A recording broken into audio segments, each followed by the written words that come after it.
Coming to you from the Mignoni Center for Career Success at Harvard University, this is the Career 411 podcast.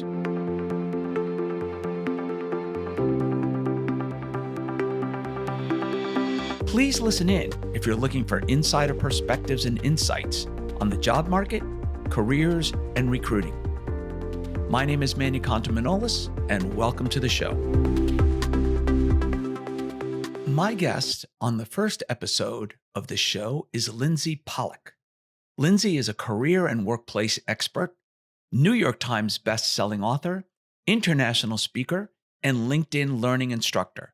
She's on the cutting edge of trends in recruiting and career development. I'm so excited that you can join us, Lindsey, as our inaugural guest on the podcast.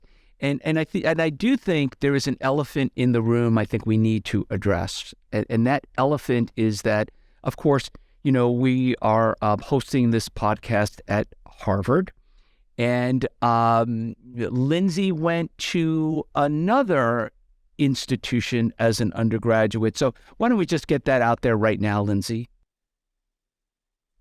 Bula bula. Thank you, Manny. I just wanted to out myself as a proud Yale alum who maybe yelled a few things back in the day at some Yale-Harvard football games. But, we're all friends now. We respect each other. And if you chose to go to Harvard, I can accept that if Yale was not possible for you. Well, you knew we had to surface that, Lindsey. I'm so glad it came out right away, and we're all friends here, and I certainly respect Harvard if that was a choice that somebody made. But thank you for having me on the podcast. And maybe that's a good segue because one of the things about you is that you were the first, or at least among the first, individuals who were kind of identified as millennial workplace experts. And I'm just wondering, when you were an undergraduate with Yale, I'm not quite certain you were thinking that's what you were aspiring to do. So tell me a little bit about your journey, your career journey. I'd love to. And obviously, we jest about the Yale-Harvard rivalry. But I think at a place like Harvard or a place like Yale or any institution where people are smart and they're ambitious, they also have a lot of interests. And so one of the blessings and sort of curses of going to a liberal arts school and having so much opportunity is that you want to do everything.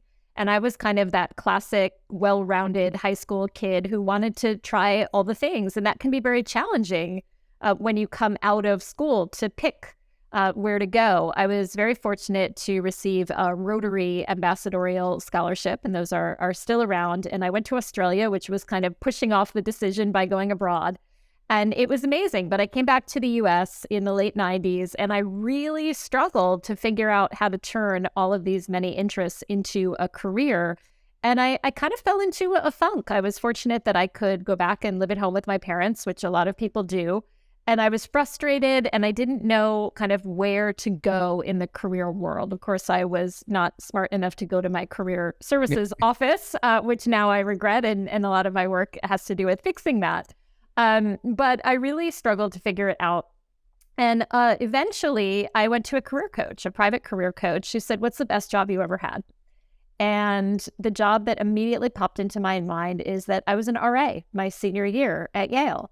And I loved mentoring the students and talking about their careers and their choices and their classes and their friendships and all the things. And she said, "Well, why don't you do that for a living?" And at the time, I didn't really know how to put that in practice. Higher ed probably would have been a good choice, but it was the dot-com boom. And so I started looking in that kind of career space, but not on campus. And I came across Working Woman magazine, which had launched a website.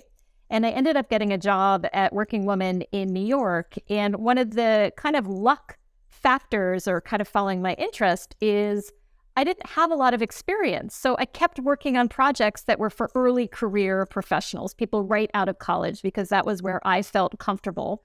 And I probably would still be at Working Woman. I loved that job. But 18 months after I joined, it went bankrupt as part of the dot-com bust.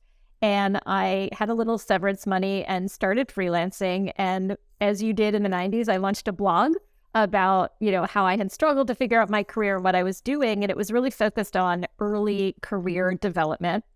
And the luck factor is that word millennial just kind of exploded onto the scene. And to your point, instead of saying I was an entry-level or early career blogger, I said I was a millennial career blogger. I myself am a Gen X, but that's kind of the genesis of it. So the message that I like to share from all of that is that there's no shame in not knowing what you want to do. And if you follow your real natural interests, opportunities come up. And if you follow what you really want to do, even if it's not popular or prestigious, sometimes some really interesting things can happen. I love that story, Lindsey, because I think all of us that work with aspiring early careers professionals, are always faced with those kinds of challenges. I don't know exactly what I want to do, or I've got a dozen things that I want to do. And interestingly, it's something that we're hearing more and more about, it seems, is everyone talks about well-being, right? And work-life balance or work-life integration. Something I've been hearing quite a bit more is I really want a certain lifestyle. And I think for me, that's a concept that kind of incorporates these other kinds of ideas of balance and integration. But I think it also says something a little bit more.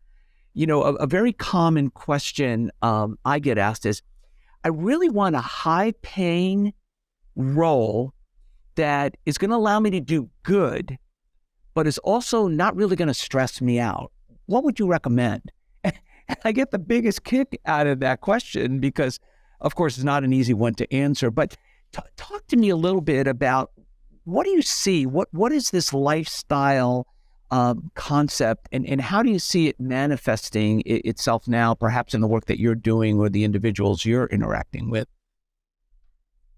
It's such a great question, Manny, and I'm so happy to be here with you because you are such a long time wise practitioner in this field. And I think the longevity that you have, and then I've been doing this for almost 20 years now, is I think that's the biggest change I've seen, is this idea that a career isn't just to get money or get prestige or, to satisfy yourself professionally, but that it is in many ways a wellness or mental well-being choice as part of it. I don't think we talked about that stuff 15 or 20 years ago. I certainly didn't when I was starting out. And I've been very open. I struggled with anxiety, particularly in my college years. And I don't think we ever talked about it.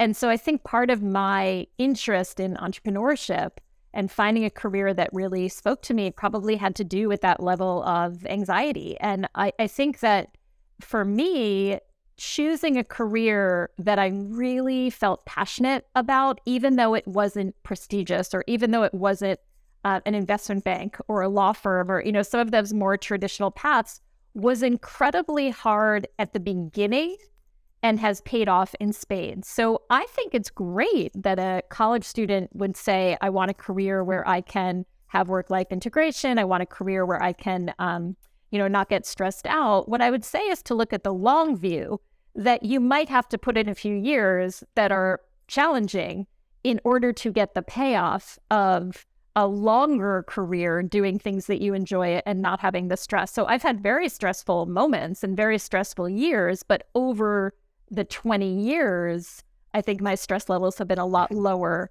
than people who've perhaps made other choices. So I think sometimes it can be very hard when you only have a year or two in the workplace to realize that. But I think that there are ebbs and flows. Yeah, I think it makes great sense because I think there's such tremendous pressure on that first role. Where am I starting my career? And I think the point that you make that is so important, but can also be so challenging for a lot of young people today, is this idea of you need to take the long view. Where you start is very often not the path you follow and very often not where you end up. So it's kind of one of those things that it's easy to talk about, perhaps from a distance, but I think once you're in that situation, it's a lot more difficult. And I think that increasingly now with first-generation college students who feel this pressure of supporting their families, giving back to their communities, whether they attend an elite university or a local state institution really doesn't matter as much as that tension that they feel about like, well, maybe I need to pursue the compensation. I'll figure the rest of that out later because I want my family to be proud of me. I want to be able to help them financially. I want to be able to have a little room to give back to my community.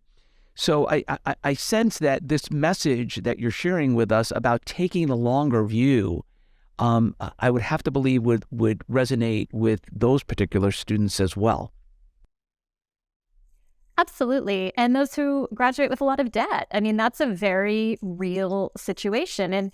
And there's no shame in wanting to make a lot of money. There's no shame in taking a job because of the money.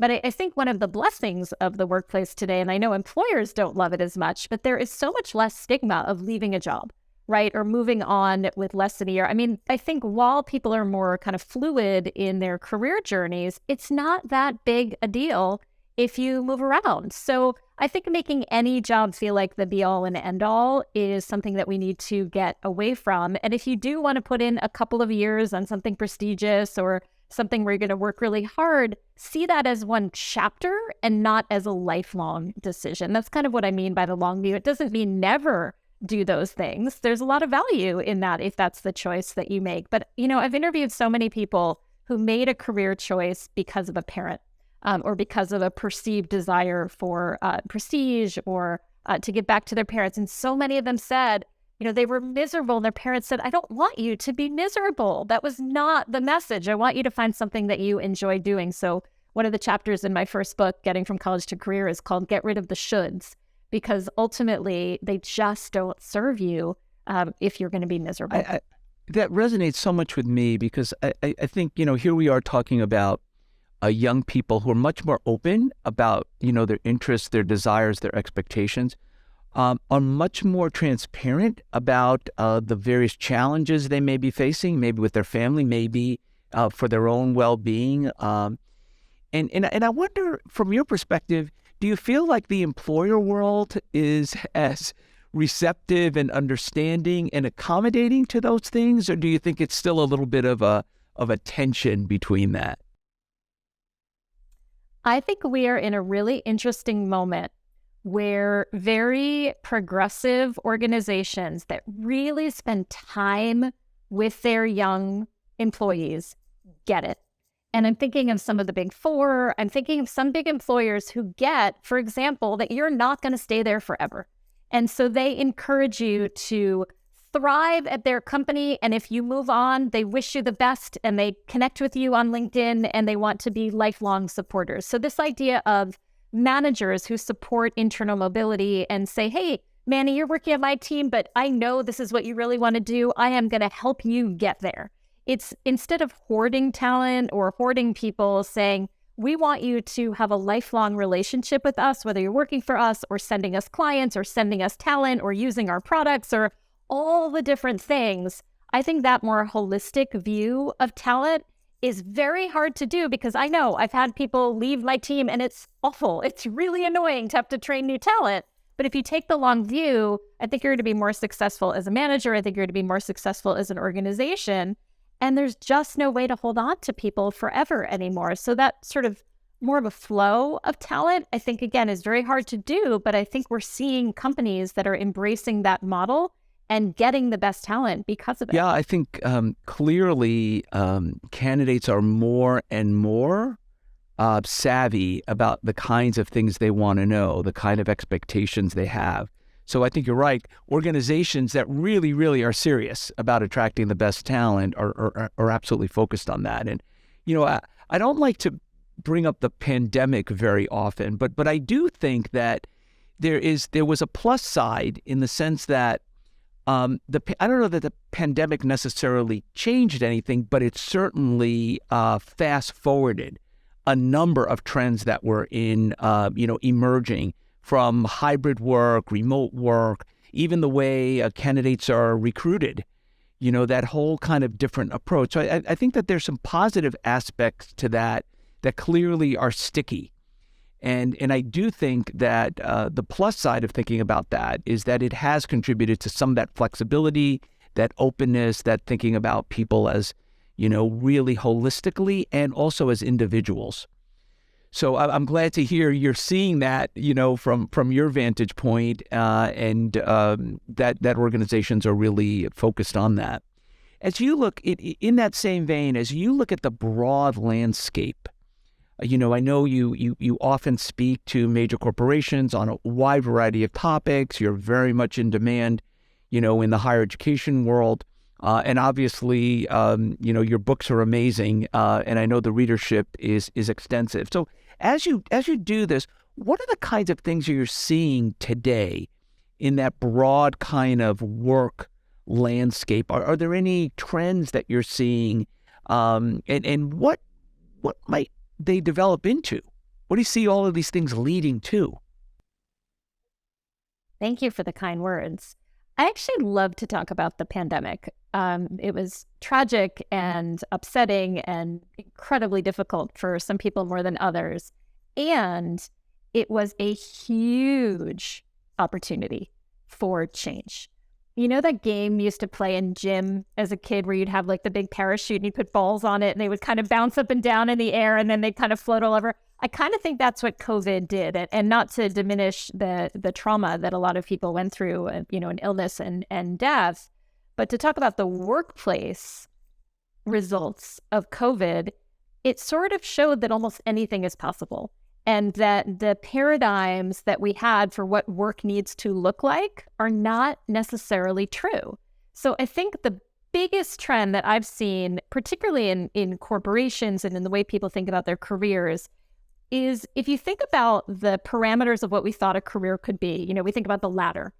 I think that has completely changed into this, video game 3D world of opportunity. And what that means is if you saw 2 or 3 options before, now there are 500, right? And so if you're a company that thought about, well, we're based in Detroit, we hire people in Detroit, it's like, oh, now I can hire people all over the world. And if you're a company that had 12-hour day shifts, now we can have 2-hour shifts. And what if we did that? And it's just sort of opening up this idea that we were maybe unnecessarily limited in what we looked at. So I think for an individual, it should open up a lot more possibilities. Maybe I want to work remotely. Maybe I want to work in person. Maybe I want to work abroad. Maybe I want to try 5 different careers in 5 years. That's more possible. And for employers, I think it's saying maybe the way we worked or the kind of people we hired doesn't have to be that way. So I think you could take the conversation a lot of directions. But to me, the companies that said, well, we're just going to go back to the way things were, or the individuals that said, I'm going to go back to that, are missing this opportunity to explore career choices and workplace choices and situations that we kind of never did before. And I think the companies that are winning talent and the people who are thriving are the ones who said, maybe we could do something just completely different. Does that make any sense, or am I all over the place? Have you enjoyed the discussion so far? The conversation with Lindsey continues in the next episode of the show, where we explore, among other concepts, the relevance of strengths and skills, as well as the power of storytelling. See you then. From the Mignoni Center for Career Success at Harvard University, this has been the Career 411 podcast. My name is Manny Contamanolis, your host, and our guest today has been Lindsey Pollak. You can find the show transcript and other episodes on the Mignoni Center for Career Success website. If you enjoyed this episode, please rate the show on Apple, Spotify, or Google Podcast. You can also connect with us on Instagram @HarvardMCS. Thank you for tuning in. Catch you on the next episode.